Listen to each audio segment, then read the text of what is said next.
esta es la cuarta conferencia sobre la serie La genética de Satanás, así se llama esta serie, donde estamos profundizando grandemente acerca de la increíble información que la Biblia nos da desde la perspectiva genética con el nacimiento de Jesucristo. Bueno, simplemente para hacer un resumen rápido, ¿verdad? En Génesis 3:15 hay una profecía que la semilla de Satanás iba a lastimar a la semilla de la mujer y que la semilla de la mujer iba a herir en la cabeza a la semilla de Satanás. Hemos visto que la palabra semilla en el hebreo es sera, con Z, sera, que significa esperma, simiente, linaje o descendencia. O sea, esta palabra se tradujo de 4 o 5 maneras, y en el Nuevo Testamento, cuando vean la palabra semilla o simiente, siempre ponle en tu Biblia esperma. Es la palabra griega esperma. Entonces, cuando se descubrieron las leyes de la herencia, la Biblia ya decía desde hace miles de años que los seres humanos hemos nacido infectados en la sangre.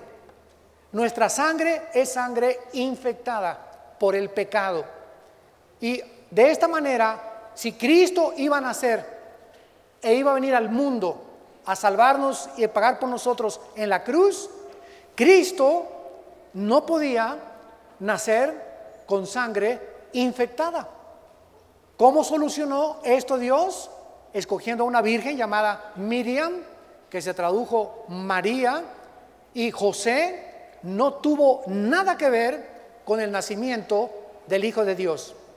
¿Por qué? Porque el hombre tiene 2 cromosomas XY. La mujer tiene 2 cromosomas XX. Cuando un hombre y una mujer se unen, viene la fecundación. Si el esperma del hombre era Y, nace varón, porque el cromosoma Y es el que determina el género de la persona que va a nacer. Si es X y se junta con las 2 X de la mujer, nace mujer. Entonces, José no podía tener relaciones sexuales con María, porque todos los seres humanos, los varones principalmente, desde Adán, nacemos infectados con el cromosoma Y, que es el que determina el sexo del varón. María tenía que tener un varón, iban a ser un varón de ella, así que tenía que tener un cromosoma Y que lo pusiera Dios. Entonces el Espíritu Santo, como lo vamos a ver, cubrió a María, y Dios puso el cromosoma Y para que no llevara la transmisión de la sangre del pecado de los seres humanos. ¿Para qué este estudio creo que voy a tener como unas 6 o 7 conferencias de este estudio? Esta es la cuarta.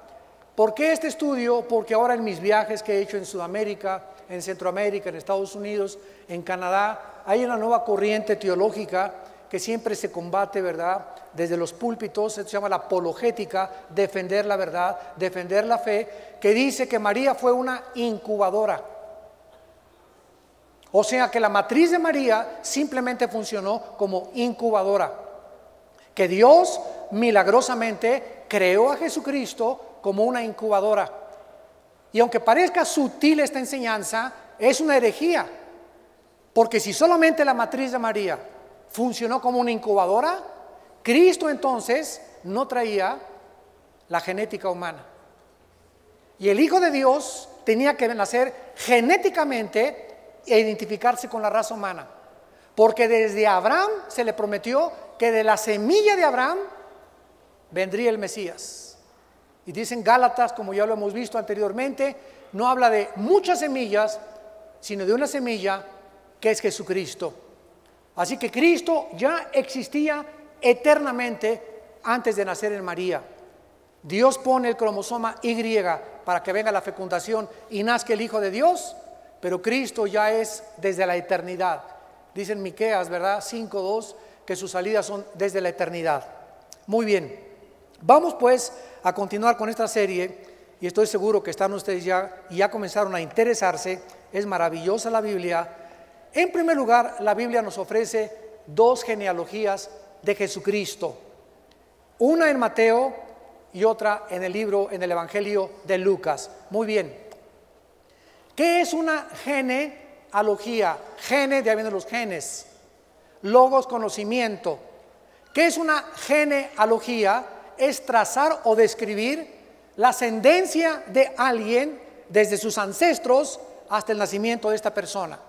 Por ejemplo, mi genealogía, tu genealogía, yo sé hasta mis bisabuelos, creo, o hasta mis tatarabuelos, a lo mejor alguno en su árbol genealógico o cronológico. Ahí en España se encuentran los registros de los apellidos principalmente. Podemos descubrir que el apellido González o el apellido Pérez o el apellido fulano de tal viene de tal parte o de España, o algunos vienen de los judíos sefaraditas, etcétera, etcétera, o en fin. Pero no hay ningún ser humano que tenga la genealogía de Cristo. Era importante que Dios pusiera desde que Adán hasta nuestros días la descendencia y la ascendencia de Jesucristo, para que veamos nosotros que esa semilla corrió a través de las leyes de la herencia. Hasta 1860 se descubrió la herencia. La Biblia 4000 años antes ya hablaba de las leyes de la herencia. Se descubrió que a través de Abraham, Isaac, Jacob, Noé, David, Salomón, toda la descendencia hasta María, José tenía que venir. María tenía que descender de Adán y Eva. Y José, que no tuvo absolutamente nada que ver genéticamente con Jesucristo, tenía que descender de una forma oficial a través de la semilla de Dios. Muy bien. La genealogía de Mateo nos describe su línea a través de su papá, de José. O sea, ¿de dónde viene José? Y la genealogía de Lucas nos describe de dónde viene María. Porque cuando el Mesías apareciera, tenía que ser de la semilla de Abraham, Isaac, Jacob, Salomón, Noé, David. Tenía que venir de la semilla que se transmitió genéticamente hasta que él pudiera demostrar que él era verdaderamente el Mesías prometido. Muchos teólogos han asumido, insisto, en que María fue solamente una incubadora, pero la palabra de Dios, la Biblia, nos declara en 1 de Juan, capítulo 4, versículo 2 y versículo 3, que el que niegue que Cristo vino en la carne tiene el espíritu del anticristo. Es tan importante creer que Jesucristo nació de una virgen porque se considera una de las piedras fundamentales de la doctrina cristiana. Cualquier persona o cualquier maestro, cualquier teólogo que tú conozcas que diga que Cristo nació de una incubadora, o que José y María tuvieron relaciones, o que Cristo se metió con María Magdalena, tantas tonterías y babosadas que por ahí se comienzan a propagar, son herejías. Y es importantísimo que veamos desde la perspectiva genética por qué Cristo tenía que forzosamente venir genéticamente de la raza humana. Porque si Cristo no hubiera venido de la raza humana, ni hubiera heredado la genética humana, no podría ser la propiciación por nuestros pecados. Porque el Salvador que murió en la cruz tenía que ser hombre, no un superhéroe que Dios formó en el vientre de María. Era muy fácil para Dios, ¡pum!, y le forma a Cristo en María, o aparece Cristo de repente. Pero tenía que nacer genéticamente, tenía que heredar la genética humana para poder identificarse con nosotros, porque la raza humana fue la que pecó. Pero el Salvador en la cruz tenía que ser Dios también. Entonces Dios resolvió el problema, porque ningún hombre podía pagar entonces por los pecados, ni San Anselmo, ni San Patricio, ni San Bartolomé de las Casas, ni Santa Rita de Casia, ni el Papa Pablo II, ni ningún santo, ni ningún Dalai Lama. No hay ningún otro nombre bajo el cielo, ni un ángel, ni un querubín, porque ellos no participaron de la naturaleza humana. No había nadie en el universo que pudiera lavarnos de nuestros pecados. Ahora bien, el pecado humano, ¿dónde viene? El pecado humano estará en el corazón, en el cerebro, en las manos, en los pies, en los pulmones. El espíritu humano, ¿dónde está? Vamos por orden. Levítico 17:11. Levítico 17:11. La vida de la carne está en la sangre. La vida de la carne está en la sangre. Esa palabra vida es la palabra hebrea nepesh. Con SH al final se pronuncia en hebreo la SHJ, nepej. Y siempre los judíos hacen nepej. Entonces, el alma se encuentra, síganme con cuidado, el alma se encuentra en la sangre.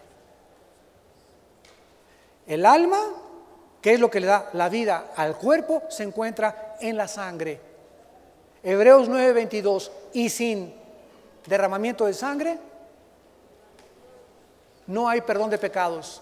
A fuerza tenía que ser sangre la que nos lavara de la infección. La sangre humana estaba sucia, contaminada, y tenía que haber sangre, pero no podía ser sangre de ángeles porque no tienen sangre. No podía ser la sangre tampoco de ningún otro ser humano, porque tenía que ser una sangre que nos lavara, y todos hemos pecado. Romanos 3:23, por cuanto todos pecamos y fuimos destituidos, todos, papas, judíos, hebreos, Abraham, Isaac, todos hemos nacido de Adán y Eva en pecado. Este pecado Shakespeare le llamaba el defecto trágico, Carlos Marx la lucha de clases, Sigmund Freud el medio ambiente o la sexualidad infantil. Todos han tratado de maquillar o barnizar o explicar o darle una definición a la naturaleza autodestructiva que tiene el ser humano. La Biblia le llama pecado. Y la palabra pecado, amartia, en el griego significa desviarse del blanco.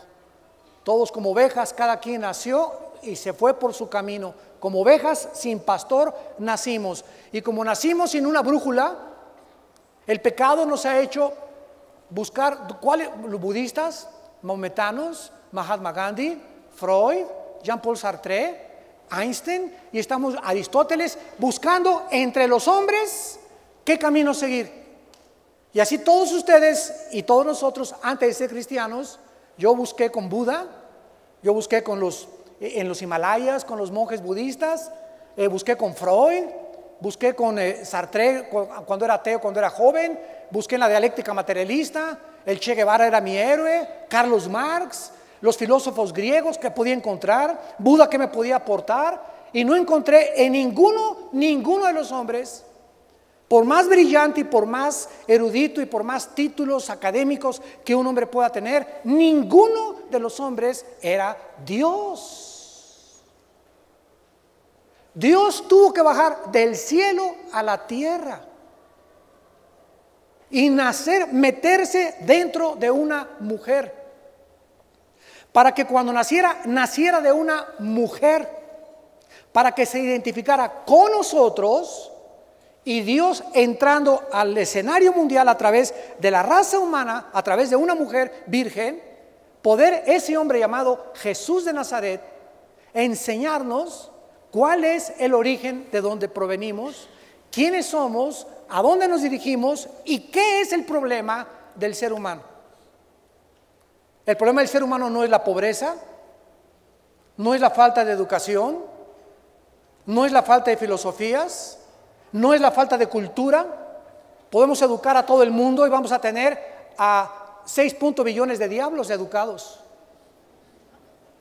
La educación no cambia más que tu intelecto y te abre paso para poder intelectualmente o económicamente en la vida. Pero el problema del ser humano, por lo cual la conducta del ser humano se comporta como se comporta, Y la razón por la cual nos encontramos al borde de una tercera guerra mundial, con todos los descubrimientos científicos y con todas las cosas tecnológicos que hemos avanzado, el ser humano está a punto de destruirse en el siglo XXI. El diagnóstico de la Biblia es el diagnóstico de Dios. Solo Dios sabe que el problema del ser humano es el pecado. Y fue por el pecado por lo cual Cristo vino a morir en una cruz por ti y por mí. Es el pecado por lo cual Dios nos dice a los hombres que a nuestra esposa la amemos sacrificialmente como Él nos amó. Es el pecado el que te hace a ti como varón tratar a tu esposa como una sirvienta y como una esclava. Es el pecado el que nos hace creer a los varones que somos superiores a las mujeres. Es el pecado el que te hace maltratar a tus hijos y decir, si no me hace feliz mi vieja, me encuentro con una que me haga feliz. Es el pecado el que no nos ha ubicado ni espiritual, ni intelectual, ni tampoco moralmente para saber de qué se trata la vida. Es el pecado el que nos ha llevado a creer que voy a luchar por ser senador, voy a luchar por ser diputado, voy a luchar por ser gobernador, quiero ser cantante, quiero conocerme, voy a grabar CDs, que el mundo me conozca. Y cuando llegamos a la cima y a la cúspide del éxito y alcanzamos lo que creíamos, lo que nuestro corazón perverso y engañoso nos hizo creer que iba a ser la felicidad, cuando llegues allá arriba, desde esa altura, mientras más alto subas, más alto caes. Te vas a enfermar. El éxito, el poder, la fama, la popularidad enferman a las personas. Artistas, deportistas, políticos, cuando llegan allá arriba se olvidan hasta de su mamá. ¿Por qué? Por el pecado. Y es el pecado la causa por la cual venimos 1 hora y media a la iglesia los domingos, a tomar diplomados entre semana, el sábado. ¿Por qué? Porque es el conocimiento de este libro, que es la Biblia, lo que nos va a librar de las mentiras, de las tinieblas, porque cuando conozcas la verdad, Cristo dijo, la verdad te hará libre. Y escúchenme muy bien, la verdad no la tenemos los seres humanos. La verdad solo la tiene Dios. Lo que para nosotros es verdad hace 15 años, ahora ya no es verdad. Lo que un homosexual dice que para él es verdad, es estilo de vida. Y comienza a introducirse en la sociedad que es normal y que lo debemos aceptar porque es un estilo nuevo de vida. Bueno, esa es la opinión de ¿quién? De los hombres, pero no de Dios. Dios dice que la homosexualidad es una abominación y que ningún homosexual entrará al reino de Dios. Que los matrimonios gays son el síntoma más grande de descomposición de la sociedad humana. Es a lo que hemos llegado en el siglo XXI, a una descomposición y una depravación moral, porque el ser humano no sabe si es verdad o si es mentira. Será la vieja del otro día. ¿A quién le creemos? ¿A ellos o a nosotros? Ellos nos dicen, esa es tu verdad, déjame vivir como yo quieras. Los nazis en la Segunda Guerra Mundial dijeron, para nosotros era servir al Führer, masacrar en Auschwitz y en los campos de concentración a 6 millones de judíos. Y en el juicio de Nuremberg en 1948 se enfrentaron los abogados, juristas internacionales con un problema tremendo. ¿Cómo podían determinar culpar a los nazis cuando ellos decían que para ellos era bueno matar judíos? ¿Se imaginan ustedes que cada quien tuviera su propia manera de ver la vida desde esta perspectiva? Para mí, fumar marihuana no es malo, para ti no fumes es malo, para mí emborracharme no es bueno, para mí ser homosexual no es bueno, para ti es malo. O sea, que tuviéramos cada quien una forma diferente de pensar y que nadie supiera quién está bien y quién está mal. ¿Saben cómo se llama esto en filosofía? Relativismo. Relativismo, donde todo es relativo. No hay un fundamento, no hay un parámetro, no hay una estructura, no hay una base, no hay algo en que podamos decir, eso es la verdad, el camino, la verdad y la vida, sigamos ese camino. Por eso el mundo está como ovejas perdidas sin pastor. Cristo dijo, yo soy el buen pastor, yo soy el camino, yo soy la verdad, yo soy la vida.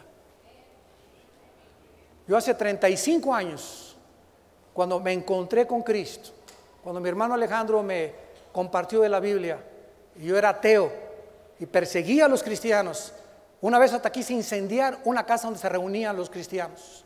A ese grado de endemoniado estaba yo. Y cuando me encuentro con este hombre Jesucristo, me doy cuenta que no había nadie, ningún sistema de pensamiento, de ideas, de ídolos, de líderes religiosos, políticos, filósofos. Nadie podía compararse, nadie había hablado como ha hablado Jesús, el Hijo de Dios. Y es cuando dices tú, Dios mío, he encontrado la verdad, porque Jesús dijo que Él era la verdad. Vayamos a Lucas capítulo 1 y veamos detenidamente, microscópicamente, la concepción de la Virgen María. Aquí vamos a poder apreciar varios factores. Lucas 1, del 31 al 35, para comprobar que María no actuó simplemente como una incubadora del Señor, sino que fue una verdadera madre en la dimensión genética. En primer lugar, dice el versículo 27, versículo 26, al sexto mes el ángel Gabriel fue enviado por Dios a una ciudad de Galilea llamada Nazaret, a una virgen desposada. Desposada es ministeo en el griego, que significa comprometida. Vamos a partir de este momento. José y María no estaban casados. Desposado, ministeo en el griego, significa comprometidos a casarse. Y ay de aquel judío que tuviera relaciones con su prometida antes de casarse. Podían hasta quedar bajo pena de muerte. Era tan santo y tan sagrada las relaciones sexuales dentro del judaísmo, que las leyes eran tan drásticas, porque todavía nuestra sociedad del siglo XXI no ha llegado a comprender el daño, la miseria, el dolor, la tristeza, la amargura que produce el sexo usado fuera del matrimonio y dentro del matrimonio el adulterio. Entonces María estaba desposada, nesteu, comprometida. Versículo 31, el ángel se acerca y le dice, ahora quiero que noten bien, que el ángel no le dice, darás a luz. Porque si el Espíritu Santo hubiera escogido esta palabra, darás a luz, se podría creer, Dios formó a Cristo dentro de María y ella lo dio a luz, lo parió. Pero la palabra que se usó, suliambano en el griego, suliambano es concebir. Es la palabra hebrea ara, con H, H-A-R-A, en el hebreo es ara. En Génesis 4:1 dice, y Eva concibió y dio a luz a Caín.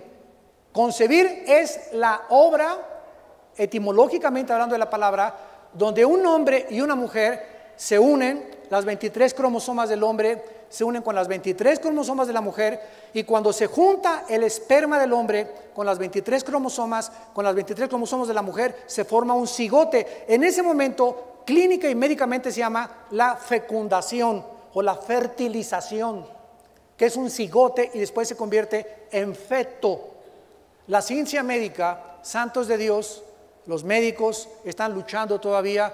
¿Cuándo es cuando un ser humano es llamado ser humano? No, a la semana hay aborto, no hay problema porque no es ser humano. Puedes abortar a los 2 meses porque a los 2 meses no es un ser humano. Otros a las 4 semanas, de acuerdo a Dios, que es el único que puede saber cuándo comienza la vida. Salmo 139, dice la Biblia que la vida comienza en estado embrionario. Dice David, mi embrión vieron tus ojos. Y el embrión no tiene ojos, ¿verdad? Todavía no se forman los ojos, ni el cerebro, ni nada. Pero cuando estábamos en estado embrionario, de alguna forma Dios cubrió ese embrión de cada ser humano que hemos nacido, para que cuando naciéramos de la matriz de nuestra madre y nos integráramos a este mundo terrenal, físico, material, pudiéramos traer dentro de nosotros un alma que anhele la inmortalidad y que anhele la eternidad. Por eso, a través de la historia, tribus, civilizaciones, grupos étnicos, nunca jamás en la historia, te lo puede decir un sociólogo, un historiador, no ha habido desde los egipcios, desde los sumerios, desde los babilonios, ninguna civilización que no haya adorado a uno o a millones de dioses. Traemos la adoración. Si no sabemos a quién adorar, adoramos, hacemos una estatua con nuestras manos, le damos forma que se parezca a San Anselmo o a San Crisóstomo, y después ante esa estatua que nosotros creamos con nuestras manos, nos hincamos y la adoramos. La Biblia le llama a esto idolatría, pero la gente lo hace, no las critiquemos, lo hacen por ignorancia, porque tú y yo lo hacíamos antes de ser cristianos. Y si no adoramos esto, adoramos al sol. O nos vamos a las pirámides de Teotihuacán a recibir energía, a cargar energía en mayo para que seamos, o nos vamos a Yucatán como ahorita hay miles de europeos tratando de formar una confederación galáctica para que el 21 de diciembre del 2012 los ovnis vengan y no se los lleven a ellos. Todo se está preparando para el rapto de la iglesia. Cuando venga el rapto, el mundo ya está listo para decir: se fueron los tontos, los que no servían, nos vamos a quedar, nos perdonaron la vida los extraterrestres y somos los que vamos a formar el mundo utópico, el mundo del futuro, el mundo de Acuario. Todo está preparado precisamente, de acuerdo a la Biblia, para el futuro que se viene. Entonces, el ser humano ha nacido con la conciencia de que existe algo fuera de nosotros. Unos le llaman la fuerza, otros, el ateo dice: yo no creo en nada. Y al decir yo no creo en nada, se está contradiciendo filosóficamente, porque cuando el ateo dice yo no creo en ningún Dios, cree en Él. Y Él se hace Dios. Porque cuando tú dices no creo en Dios, ¿sabes lo que estás diciendo? Como no hay Dios y como no existe Dios, yo soy Dios. O sea, yo voy a decidir qué es bueno y qué es malo. Yo voy a poner las reglas. Yo voy a hacer mis 10 mandamientos. Yo sé cómo tratar a mi esposa. Y señor ateo, si me escuchas a través de la televisión también, si tu hijo llega y te dice: señor ateo, no, tú le dices a tu hijo: no fumes marihuana, tu hijo te va a contestar: ¿por qué me dices, papá, que yo no fume marihuana? Tú no crees en nada, yo sí creo en algo. Para mí la marihuana es bueno, para ti es malo. Tú no tienes ninguna base moral para decirme qué es bueno y qué es malo. Y te va a callar la boca a tu hijo. ¿Con qué base moral le dices que es mala la marihuana? ¿Con qué base moral le dices a tu hija: no te embaraces? Papá, ¿por qué me dices que no me embaraces? Tú no crees en nada. Es que es malo, bueno, si hay malo hay bueno, papá. Y entonces ahí te agarras a tu papá, ¿verdad? Y te lo llevas al rincón y pum, pum, como el Canelo, ¿verdad? Y le quitas las ganas de... ¿Qué ateísmo ni qué ateísmo, verdad? Es la irracionalidad más grande filosófica que existe, el ateísmo. Además que es un sistema que no se puede defender por sí mismo, porque es una contradicción. Pero no nos vamos a detener en eso. Muy bien. Vemos entonces que el ángel Gabriel, en el versículo 31, usa la palabra, perdón, el Espíritu Santo usa la palabra concebirás, que es la palabra, ya vimos, ara en el hebreo, que se usa 50 veces en el Antiguo Testamento y siempre conlleva el mismo significado: concebir, procrear un ser humano de la unión sexual de un hombre y una mujer. O sea, para que haya concepción, para que una mujer pueda concebir, se necesitan dos. Entonces, la Virgen María concibió. Hubo un esperma, no del ser humano, la que fecundó su óvulo y la que comenzó a dar forma al cigote del cual nacería el Hijo de Dios. Entonces, el hablar que la Virgen concibió significa que su óvulo tenía que contar forzosamente para proveer las 23 cromosomas que el cuerpo físico de Jesús necesitaría. Y esto nos lleva a la conclusión que la herencia genética de Jesús vino de una mujer. Sígueme con cuidado. La humanidad de Jesús vino de una mujer. Esta es la razón por la cual el diablo y los demonios las odian a ustedes, mujeres. ¿Y a quién creen que el diablo va a usar para humillarlas, despreciarlas, tratarlas como basura, como mercado de carne, Miss Belleza Latina, Miss Universo, Miss Guadalajara, Miss esto, exhíbanse. Los hombres solamente queremos ver sus cuerpos, porque está a 25 pesos el kilo de aguayón. La mujer se ha convertido en un objeto sexual, en un objeto de servidumbre, en un objeto de esclavitud. Y vemos sociedades como los talibanes, como en muchos del mundo árabe, en Afganistán, que a las mujeres les prohíben tantas cosas y trabajar y les cortan la boca. En Irán y les ponen burcas para que no se asomen y nadie las pueda ver, y no pueden ni comprar un carro sin el permiso de papá, etcétera, de su esposo, etcétera, etcétera. Y Latinoamérica aquí igual, no se diga, aquí existe un abuso a la mujer como jamás en la historia. Mi esposa tiene una organización llamada Tamar aquí en Toluca, y tenemos nuestras oficinas. Cuando una mujer de ustedes que nos está oyendo tiene un abuso de su esposo, vayan a nuestras oficinas, y tenemos personas que nos ayudan jurídicamente, médicamente, clínicamente y espiritualmente para ayudarlas. Pero tu esposo que no se atreva a ponerte una mano. No se callen, hay solución, y una mujer no puede permitir que su esposo la trate como una basura y que lleguen a la iglesia con los ojos así como cotorras de África, con los lentesotes oscuros y las hermanitas de la caridad. Te tienes que aguantar, porque te tienes que parecer a Santa Patricia. Y la mujer llega a creer que eso es la sumisión, y llega a creer que eso es la humildad y la mansedumbre. Eso no es mansedumbre, eso es mensedumbre. La Biblia no nos permite eso. ¿Por qué? Porque tenemos que levantar a la mujer y tenemos que darle el lugar. Cuando un hombre trata a su esposa como una reina, cuando la considera, cuando es caballero, cuando él es leal, cuando es fiel, no te imaginas cómo te bendice Dios.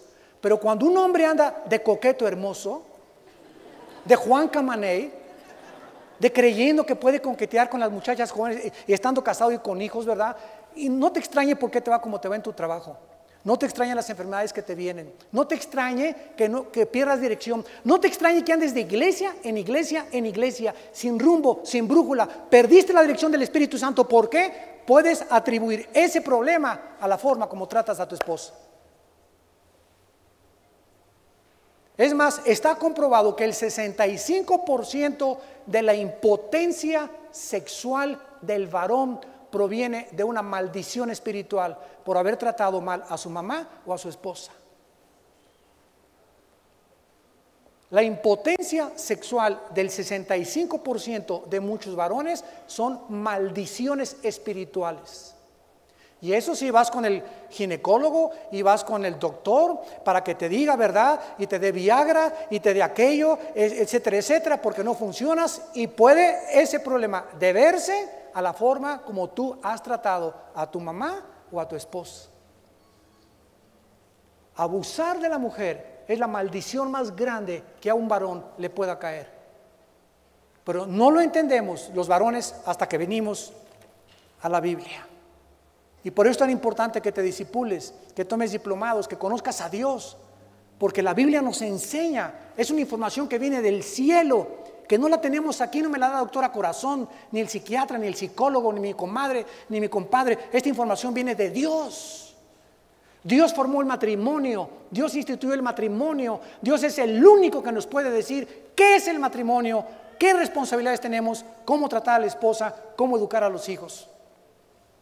Y esta es la razón por lo cual ahorita decía el doctor Billy Graham, el otro día en uno de sus correos que él manda, tiene 93 años, el doctor Billy Graham dijo: hay 3 potestades en el mundo ahorita: adulterio, homosexualismo y drogadicción.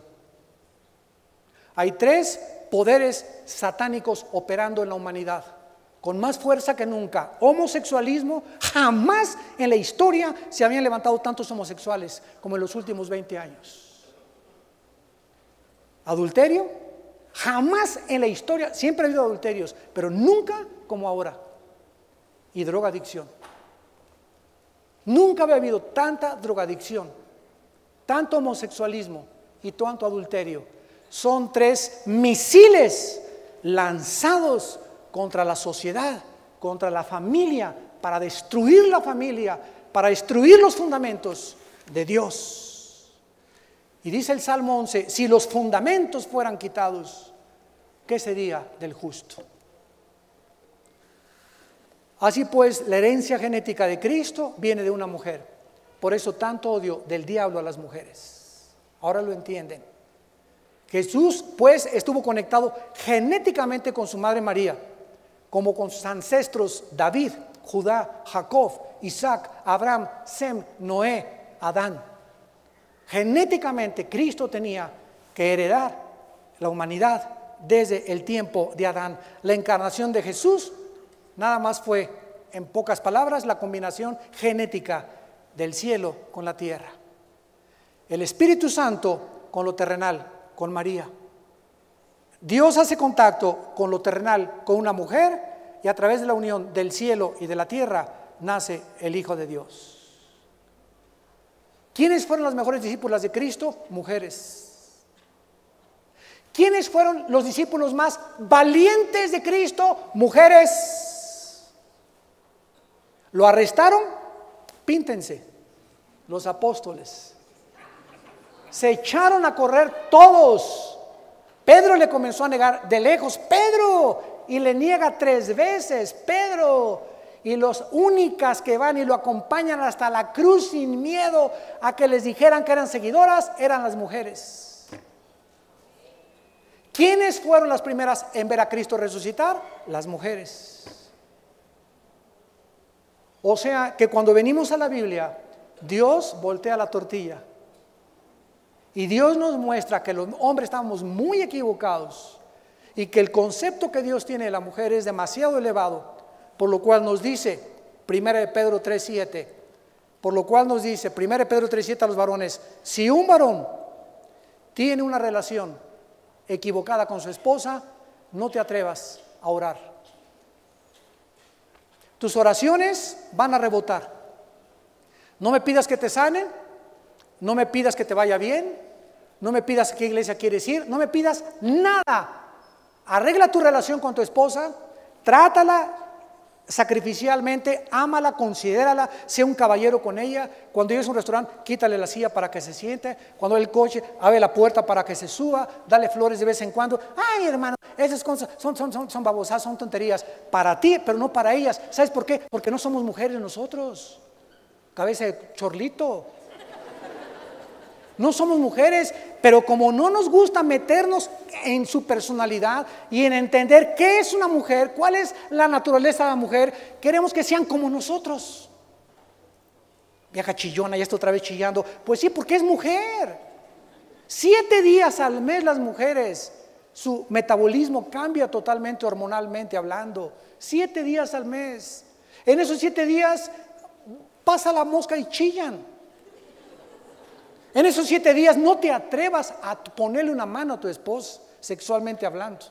En esos 7 días abrázala con cariño, que ella sepa que cuando la abraza no es solamente para que tengas una intención sexual con ella, es que se quieren sentir amadas, se quieren sentir que sirven, que eres una influencia, que tú la respetas, que es importante para nuestra vida. Necesitan todas estas atenciones para que funcionen, porque si no se marchitan, se secan. Porque fueron hechas para recibir y nosotros fuimos hechos para dar. Maridos, amen, denle amor a la mujer. Nunca se dice mujer ama al hombre. Mujeres respetan al hombre. Mujeres respeta a tu marido, sométate a tu marido. Pero el hombre es el que tiene que darle a la mujer amor, protección, cuidado, etcétera, etcétera. Por eso el secreto más grande para la depresión de la mujer es un centro comercial.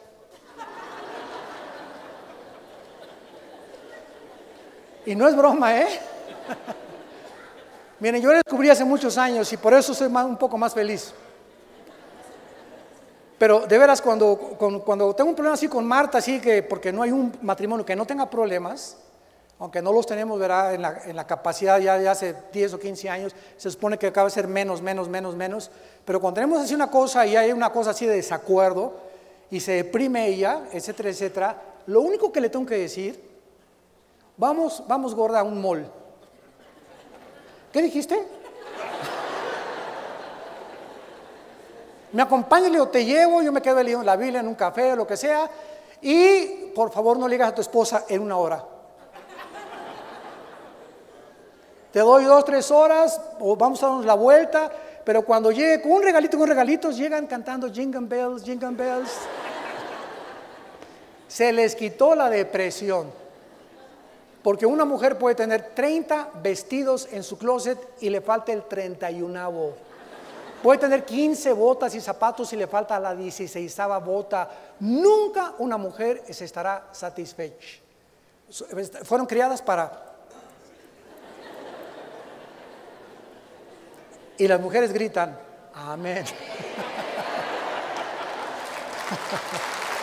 Muy bien.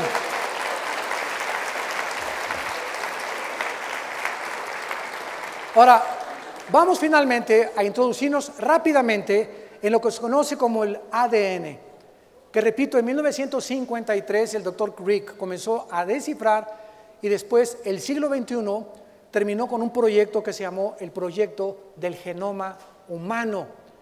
Gracias a Dios que el director del proyecto Genoma Humano en el año 2000 fue el doctor Francis Collins, cristiano nacido de nuevo. Y él fue el que comenzó a detener en la Casa Blanca y a científicos ateos, ¿verdad?, la clonación, y dijo, ¿verdad?, vamos a irnos con calma. Pero, ¿qué es el ADN? Bueno, rápidamente, para que sigamos profundizando, nuestro cuerpo, el cuerpo de todos los seres humanos, estamos llenos de billones de células. Billones de células, escuchen, billones. Y en cada célula se encuentra un software. En cada célula se encuentra un código genético, una información puesta por Dios. En la semilla de una uva se encuentra un código, un software. En la semilla de una papaya se encuentra un software. En la semilla de un melón se encuentra un software. En la semilla de la uva, la información que está puesta contiene el tamaño que va a ser la uva, el color de la uva, los antioxidantes que la uva va a tener químicamente, los minerales que nos van a servir. En los de la papaya, ¿cómo va a ser la papaya? No va a ser como la uva, tiene que ser con este cuerpo uniforme, con estos colores. El del melón, melón, melón. Cada semilla de cada fruta, de las miles que existen y de los miles de árboles, tienen información. Y escúchenme, señores ateos, nunca la materia ha producido información. ¿De dónde venimos? La materia se formó de repente. La materia no produce nada. La materia no produce el pensamiento. La materia no produce la conciencia. La materia no produce la información. Si yo me encuentro un diccionario en la playa, yo no voy a decir las arenas del desierto se formaron de la A a la Z. Aunque hayan pasado 50 billones de años, por favor, sería ridículo. Es lo que los ateos están diciendo. Si voy por la playa y me encuentro un motor de un Volkswagen que tiene una bomba de gasolina, tiene un distribuidor, tiene batería, tiene mangueras, yo no puedo decir, aquí hay un diseño, aquí hay una información para que algo funcione y lo haga caminar. Este motor no pudo haber sido formado por las arenas del desierto. Tiene alguien que haber, un diseñador, un ingeniero, una pintura, un pintor, un edificio, un arquitecto. Ante todas las cosas tiene que haber alguien detrás. No hay causa sin efecto. Entonces, no, es imposible decir, ¿verdad?, que esta información haya sido al azar. Peor, que de una sola célula venimos todos. Del esperma de un hipopótamo salió la jirafa, salió el águila, salimos nosotros, los peces, los anfibios. Imagínense qué estupidez tan grande, filosófica e intelectualmente, creer eso. Y eso es lo que enseñan a tus hijos y a mis hijos en la universidad. Profesando ser sabios, somos necios. Somos unos tontos. Profesando ser sabios, nos convertimos en ignorantes. Porque ni siquiera se puede sostener ni biológica, ni genética, ni química, ni físicamente estas enseñanzas. Y nuestros hijos tienen que estar preparados para presentar defensa de tantas babosadas que les enseñan. Muy bien, este código genético que traemos todos nosotros en cada célula, escúchame, cada célula de tu cuerpo trae la información para reproducirte. Es la famosa clonación. De una sola célula de tu cuerpo se encuentra en cada célula la información para formar a otro ser humano. Igualito a ti, igualito a mí. Y en cada una de las células viene lo que se llama la información de la imagen de Dios. La imagen de Dios fue puesta en el ser humano, en Adán y Eva, genéticamente. Cuando Dios sacó a Eva del material genético de Adán, Él pudo decir: esta es varona, porque de mi carne y de mis huesos genéticamente sabemos que la sangre se forma en la médula de los huesos. Y cuando Dios saca de la costilla a la mujer, era para que la mujer se reprodujera genéticamente, pero lo único que Dios hizo fue ponerle a la mujer otro cromosoma X y quitarle el Y del varón para que fuera mujer y se pudiera reproducir como mujeres. Maravillas de la genética que solo la Biblia nos explica. Muy bien, ¿qué cosa es el ADN? Este código consiste de una doble hélice. Es como un ventilador, así como una hélice que va dando vueltas hacia arriba, donde cada ser humano lo contiene, y es una fibra de aproximadamente 2 millonésimas de milímetros de gruesa. 2 millonésimas de milímetros de gruesa, pero que si se extiende a través del microscopio electrónico, que es la única forma que lo podemos ver, llegaría del polo norte al Ecuador. En cada una de nuestras células. Ya se le están fundiendo los fusibles, ¿verdad? Ya vemos que le sale humo así por acá, por las... Ahora, este código tiene 4 letras químicas nada más: A, G, T y C, y están localizadas en esta cinta de información. Dios, como el programador maestro, nos creó con este código genético, con una información perfecta, para que cuando el esperma de mi padre ovuló el óvulo de mi madre, ahí iba la información del color de mis ojos, del color de tus ojos, nuestra estatura, el color de piel, el corazón. Y cuando comenzaron a juntarse, alguien dijo: tu corazón, tu matriz, ya comienza a bombear la sangre, el cerebro, las neuronas, el sistema nervioso, gastrointestinal, cardiovascular, la piel de los párpados va a ser la más delgadita de todo el cuerpo, la piel de las manos la más gruesa, porque estos seres humanos van a usar más las manos y los pies. Y fue Dios diseñándonos, Salmo 139, maravillosamente hechos. Y los ateos dicen que nos hicimos solos. Y cuando nosotros comenzamos a entender la increíble información que Dios puso en cada uno de nosotros en el código genético, descubrimos, para terminar rápidamente, que nosotros, cuando el pecado entró con Adán y Eva, este CD-ROM, perdimos bits de información por el pecado. Perdimos bits de información por el pecado. Y desde ese momento necesitamos reprogramarnos. ¿Qué es la vida eterna? Juan 17:3, que te conozcan. Segunda de Pedro 1:3, todas las cosas que pertenecen a la vida y la piedad nos han dado por medio de su conocimiento. ¿Quién era Cristo? El conocimiento encarnado. En el principio era el verbo, logos, conocimiento. Es a través del conocimiento de Dios que nuestro código comienza a ser reprogramado y comenzamos otra vez a adquirir la naturaleza divina de Dios que perdimos con la caída del pecado, y comenzamos ahora con la reprogramación del código genético hereditario a reprogramar nuestra mente y nuestro espíritu para conocer a Dios. Todo tiene una explicación bíblica antes de que la genética y las leyes de la herencia fueran postuladas. Este es el Dios que servimos, el Dios de la Biblia. Esperemos pues la sexta conferencia y se las haremos llegar. Padre, gracias por tu palabra, te bendecimos porque maravillosas son tus obras, maravillosamente nos has creado. Te doy gracias, Padre, por permitirme compartir esta palabra con mis hermanos en esta mañana.